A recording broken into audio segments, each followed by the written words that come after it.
Salut guys, comment ça va? Je suis Sniper Friends, and today we are back with episode 3 of Subscriber Sunday. Real quick, I know the gameplay in the background is Black Ops 1 again. That's probably one of my... It's a really fun game, I'm not gonna be honest, so I'm having a lot of fun on it, so I'm getting a lot of gameplay with it.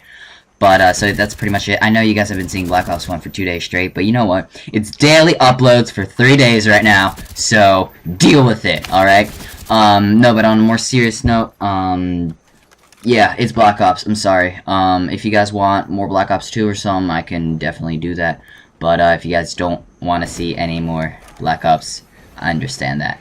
But, anyway, so today's, subject is gonna be my best school experience. So, a, subscriber suggested that I talk about my, best or my worst, school experiences.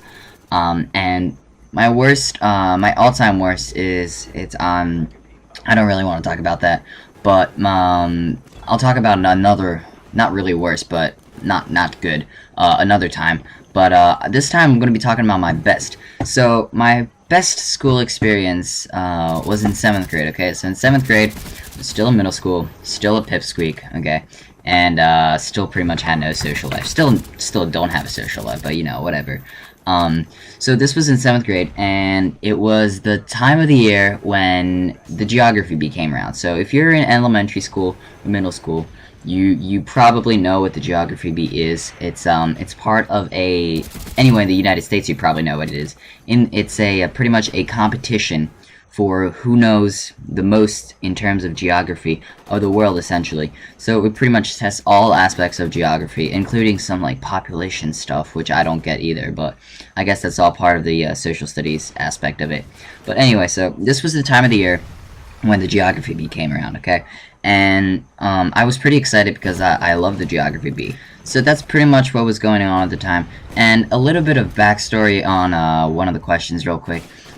I spent 2 years of my life in a country in the Middle East called the United Arab Emirates. A lot of you probably know it by the biggest city's name, Dubai. I did spend 2 years there as a kid, and this information, not the fact that I spent 2 years there, but information I gained while I was there actually helped me getting into the geography bee, but more to come on that. I just spoiled the story, damn it. Anyway, let's get back to it.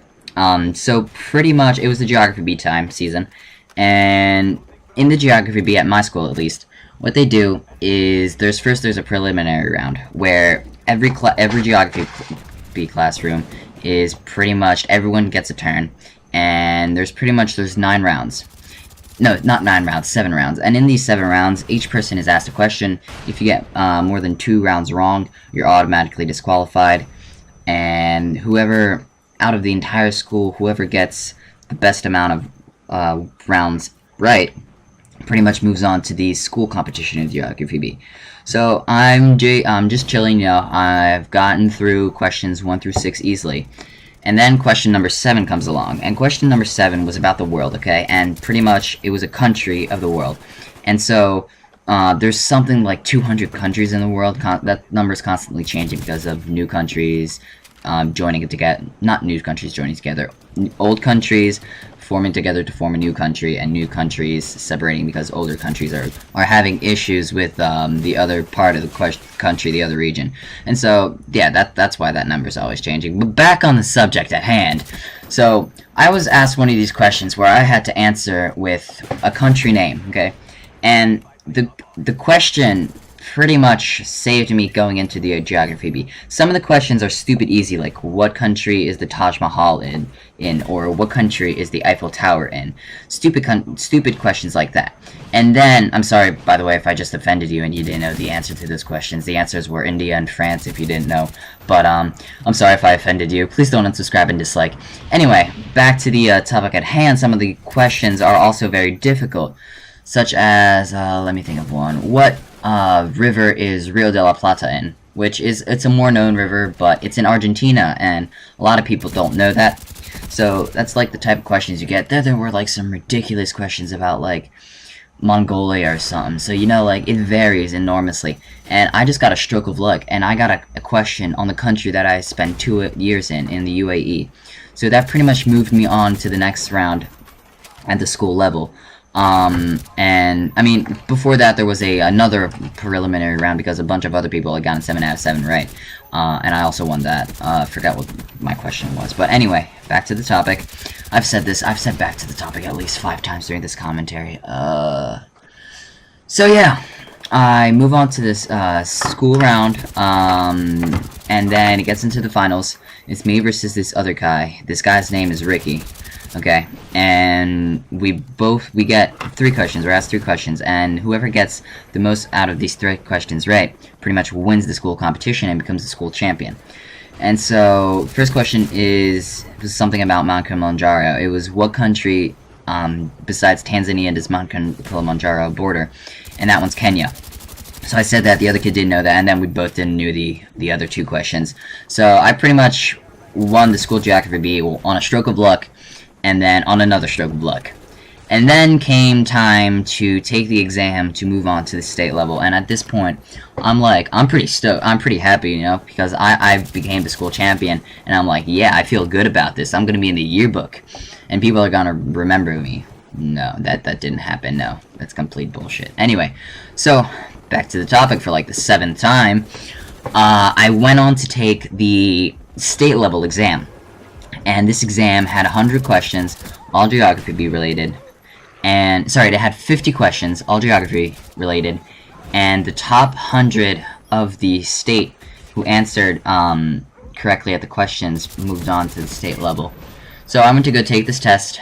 I gave it back to my teacher. Teacher sends it, and a couple weeks later, I get a letter. My teacher comes into my language arts class with some mail. He's like, I got some mail for you.